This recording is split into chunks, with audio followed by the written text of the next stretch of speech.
How many jobs have I currently applied for? Probably applied for, in the past 2 years, at least 125.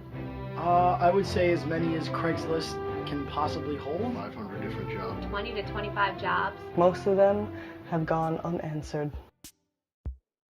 Stony Brook University. To obtain a position as a childhood education teacher. Wilgram's public relations intern.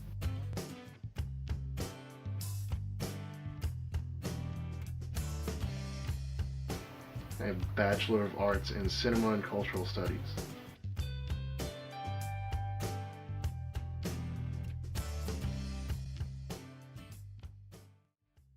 How many jobs have I gotten interviews with? I interviewed with about three different companies before I got the position that I have now. I would say for every 30 to 50 applications I send out, maybe I'll get one return call or email. Probably gone on 20 interviews now for all different types of positions, all different ilks of work.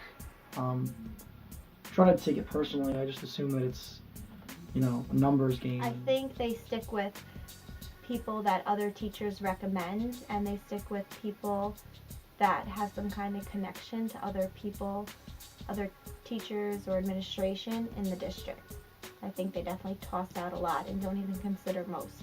Law of averages says that I'm not going to be even looked at half the time. Maybe after having an interview where you feel like you are very well qualified, and if you don't get the job, maybe you start questioning what's on your resume, the qualifications.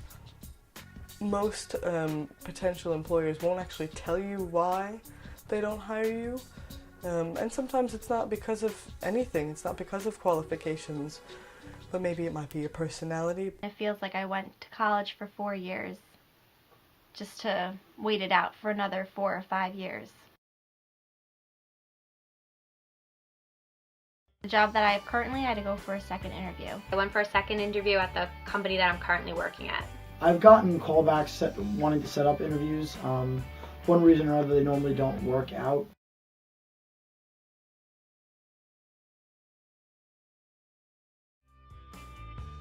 Am I venturing out of my desired fields to gain an income?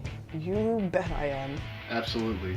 With everything being the way it is with the economy and the job market in general, you have to go way up. I work at a store that sells retail products for teachers. Yeah, I've certainly been applying to a lot of jobs that really have absolutely nothing to do with what I want to do. I have applied for pretty much every sort of job opportunity that I've seen that I thought, yeah, I can do that.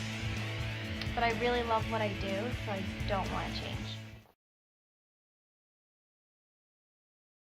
I would like to think that it's not just me. We're all having the same problems. I know a lot of people who have bachelors I mean, it's just a rough time. that are just going back to get masters for something they're not even interested in. So I'm sure many people are affected. I mean, most of the people I'm around are affected. Some people have relocated to California, and they're taking unpaid internships and working as waitresses. No joke, it seems like cliche. Everyone is either subbing or they're a teacher's assistant. Applying to jobs and possibly going back and changing their major. Well, I've gone to elementary schools to submit my cover letter and resume, and as soon as I get to the security person at the front door, they won't even let me go to the principal's office. There were people, waiting. I was there for an additional hour because there were so many people that were there. The entire time the doctor was interviewing me, he was saying, wow, you're very qualified for this job, well educated, you went to a very nice school, you should go teach English. You have the quality, you should do this. He was encouraging me to do another job, and I said, but I want this job. A lot of the interviews that I've gone on feel really just generic, cut and dry. It's not a personalized interview. They'll just take my resume and just give it to the main office where they probably just put it in a cabinet somewhere. And after the interview, it was very short because there were more people waiting, so you didn't really have a time to, I guess, personally get to know each candidate. It's because they have been hit with such an influx of people, from college graduates to high school graduates, even all the way up to people with masters. He didn't bother contacting the people to let them know about when the interviews were or whether or not they were even coming back. He kind of just told everyone they were and then didn't bother to contact the people that weren't. Saying, hello, are you still hiring for this position? Yes, send your resume, click.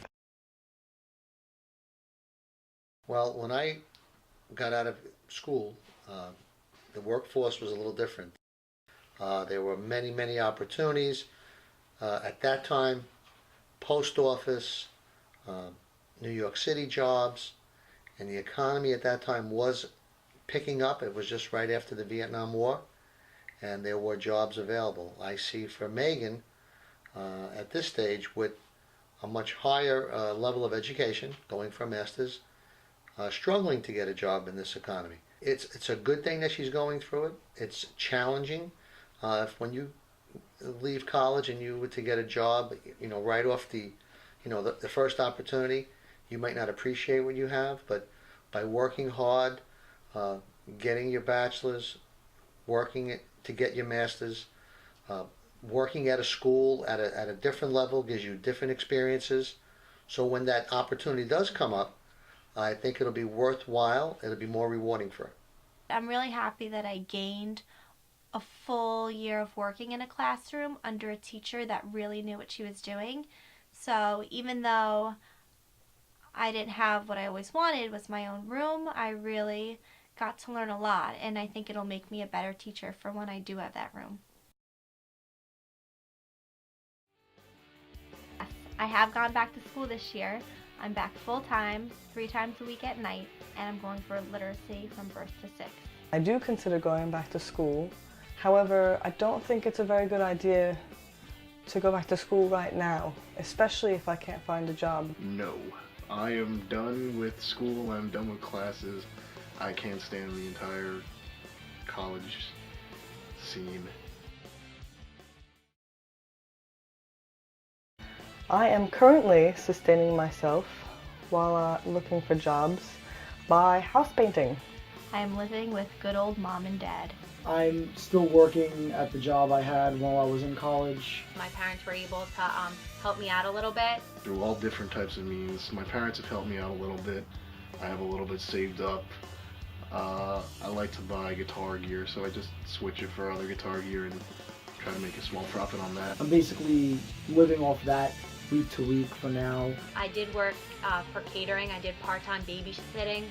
House painting and cleaning and organizing for people. Anything that would just get me money just so I could go out, be able to hang out with my friends, go out to dinner, and just be able to pay for stuff on my own. For our kids, the basic jobs, healthcare, education, police, fire, those opportunities are there. But the industrial base, autos, fading away, steel plants, fading away.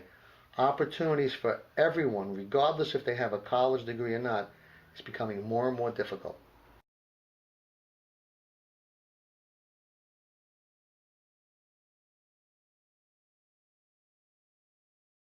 My name is Alexandra Bresso. I'm currently a senior, graduating in December 2010, and right now I am going through accounting recruitment on campus looking for jobs as an audit associate in public accounting firms. I went on all 10 of the interviews I applied to and only heard back from 2 of them. All the rest of them, the interviews themselves went really well, but didn't get any callbacks. I think maybe after grad school I'll be more eligible because then I could sit for my CPA exam. So another year from now. That's positive.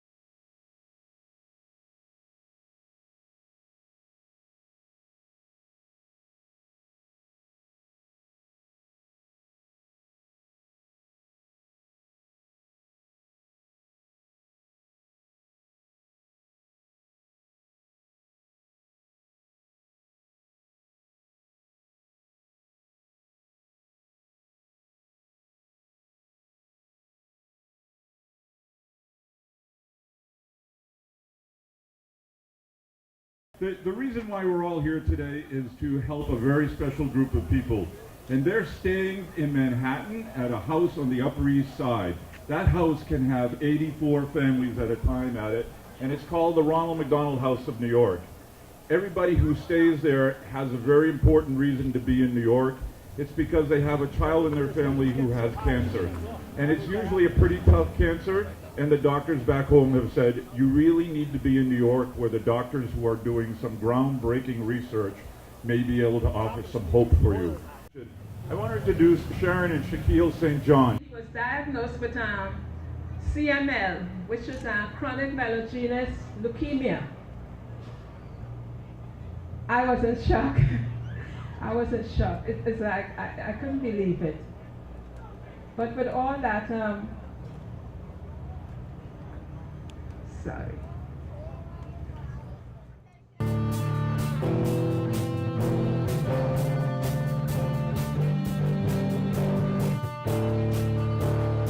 After many tests and many, trials, they said that he looked like a good candidate for the bone marrow transplant. Of course you can. Finally, he made it. They said he was stable enough to go home. My apartment where we live, it was being renovated, the whole apartment. And they said, definitely he cannot go there. Definitely with the dust and all the different stuff that's going on. For his immune system was totally shot. We're gonna go after the frosting right now. That's mashed potatoes. No potatoes, that's frosting. And then the social worker told me about Ronald McDonald House. To know it's yellow. Oh, 72. The next number is yellow. That means it's an O. 62. Oh, 62. And the days to the hospital get a little shorter. We started to go 3 days a week, 2 days, and right now it's like 1 day in, one day a week.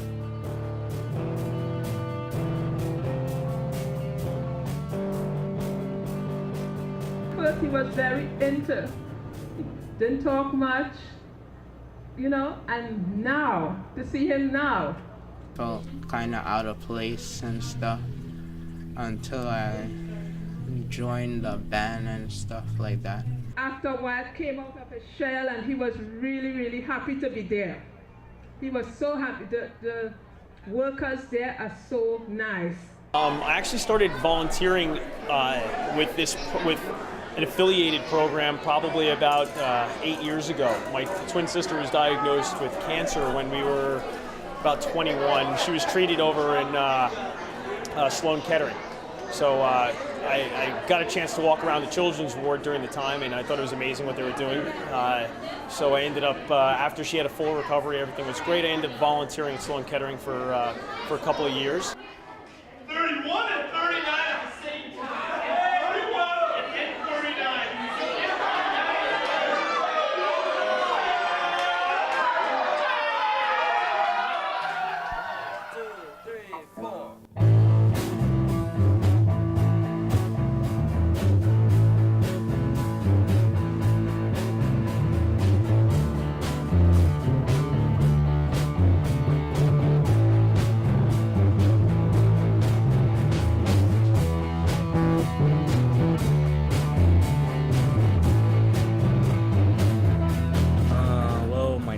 Ernest. I live on the Ronald McDonald House. I came here from Puerto Rico with my sister because my sister has cancer, leukemia, ML, and that's basically where we came here.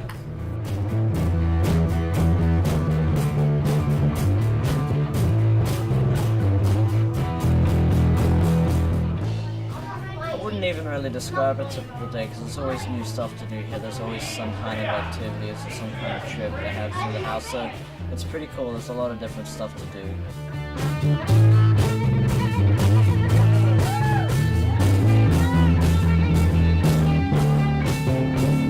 I have haven't been at any performance as yet, so when we go to Carnegie Hall in May 3rd, that will be my first performance with them.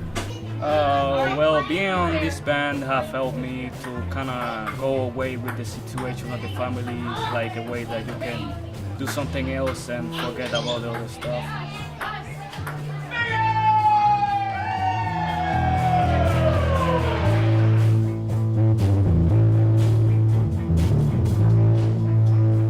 We have place where to stay. We don't pay too much for the apartment, stuff like that.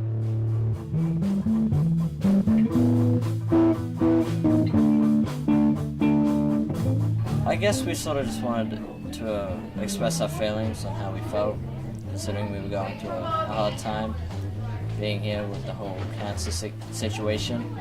So it was a really nice way just to express our feelings through music.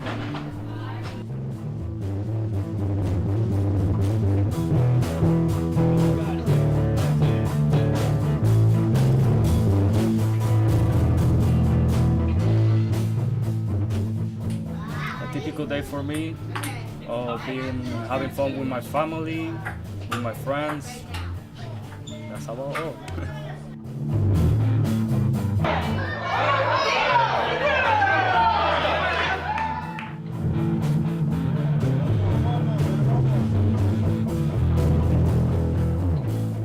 They're just a huge inspiration to anyone to never give up on any problem.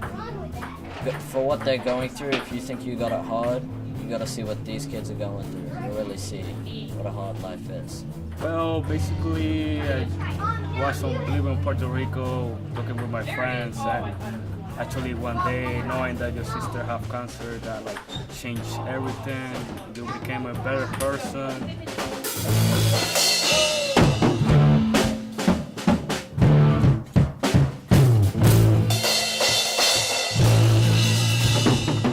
Like family, so it's really nice to just have people around to talk to.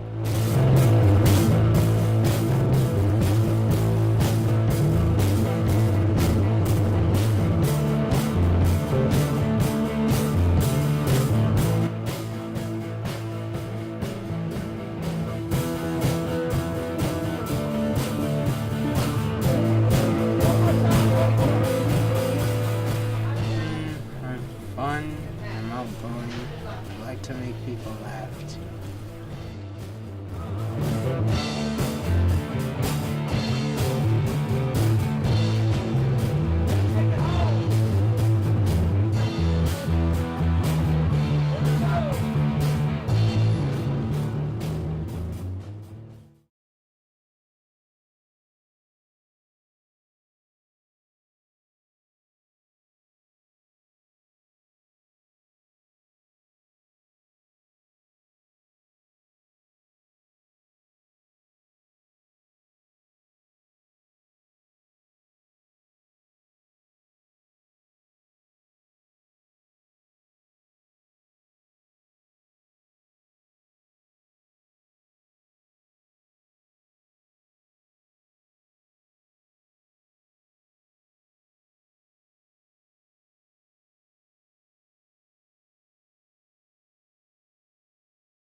Hi, I'm Mike Choi. I am the program chair for the spring clinical meeting for the NKF meetings in 2011. I'm at Johns Hopkins University School of Medicine, where I'm the clinical director of nephrology.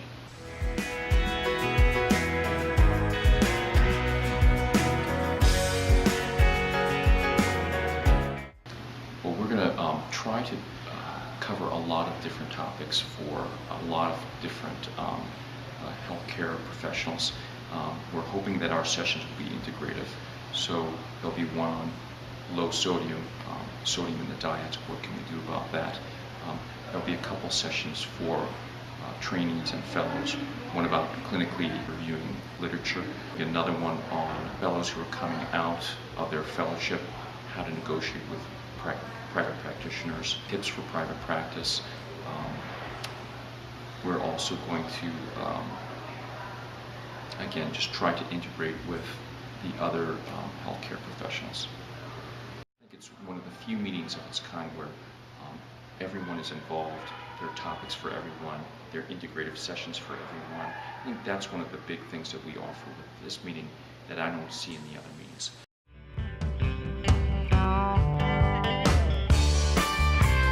We're going to be covering a lot of the new topics and the new diagnosis and the new guidelines for taking care of the new CKD patients, the new treatment guidelines for anemia, the new treatment guidelines for bone disease, metabolic care, and the ICU, new diagnosis, and critical care medications. We're going to be covering the whole vast amount for everybody this year. Some of the highlights of the 2011 program is infection control, cultural diversity, the role of technicians and nurses in compliance with conditions for coverage, and understanding equipment functions. And we're really excited. We're really this year honing in on a malnutrition track to accommodate everyone's needs and demand for more information on malnutrition. We're also going to have information on bundling, as well as a little bit of diabetes and obesity, as well as some interesting side topics. What to do if the quality of life scores are low in terms of interventions with patients, care planning, QAPI, and how to talk about what we do with both patients and with team members. Sessions are also going to include things about rural healthcare delivery, caring for immigrants, and ethics of kidney disease.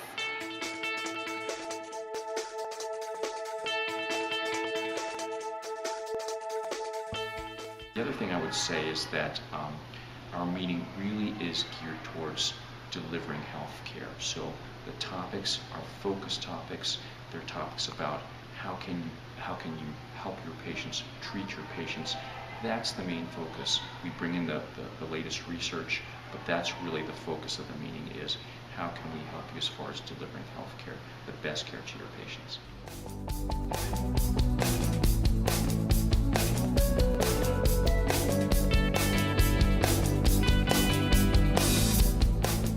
Now, I got the massive scissors. You ready? We're ready, Ryan.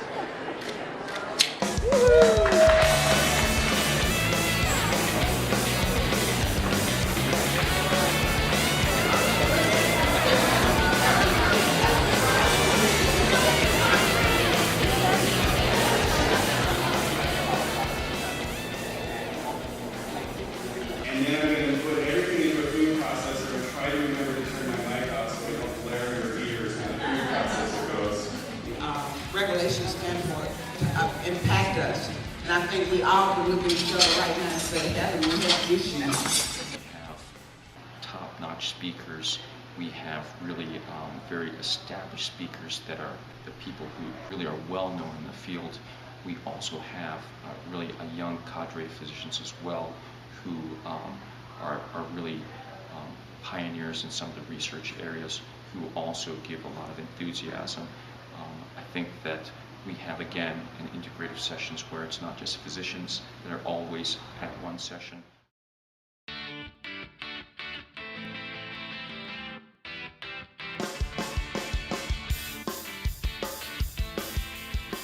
Everybody networks, everybody shares ideas, everybody joins together, they question, they have different meetings, luncheons, receptions. It is the one area that everybody comes together for patient care. For somebody who has not gone to spring clinicals before, it's a big nephrology meeting that has strong clinical content for people in a variety of different disciplines. So it's a meeting that has a lot of really good crosstalk between social work, nursing, MD, and dietitian. But it also is a meeting that really looks at and thinks about practical tools to help us in our work and to get up to date on new interventions and new philosophies and strategies for working with our patients.